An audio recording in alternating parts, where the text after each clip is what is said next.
ત્યારું જગતમાં કોઈ એવું મળી જાય ને કે બસ હું એને બધી મારા સુખ દુઃખ ની વાતો કરું, એને લાડ કરું, એને પ્રેમ કરું, અને એ પ્રેમમાં કોઈ દગો ના થાય એવું મને કોઈ મળી જાય ને તો હું સુખી થઈ જાઉં, આનંદિત થઈ જાઉં.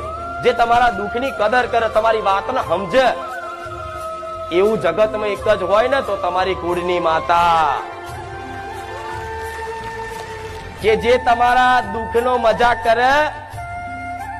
તમે જો ઈચ્છો છો ને કે મને કોઈ વસ્તુ એવું મળી જાય કે બસ મને 24 કલાક મારી સંભાળ રાખે, કોઈ તમને આજે તમે દુઃખી હોય અને કોઈ પૂછવા વાળું ના હોય, ઘરના તમને પૂછતા ના હોય, તો તમને દુઃખ લાગે છે ને, અંદરથી લાગે છે ને.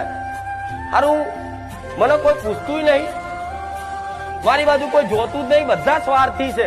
આવું થાય છે ને કે આટલી મેં પરિવારની સેવા કરી, મારા સાસુ સસરાની સેવા કરી, એનો દીકરો કે મારા મા બાપની મેં સેવા કરી, મારા ભાઈઓને આટલા હાચવ્યા, પણ છતાંય આ દુઃખ પડ્યું ને તો મારી વાત કોઈ સાંભળતું.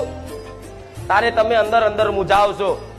તારું કોને કહું, કોને કહું, કોને કહું, કોને કહું, એમ કરતા કરતા છે ને એક વિચાર ધર્મ બાજુ વરે, ભગવાન બાજુ વરે, દેવી શક્તિ માતા બાજુ વરે.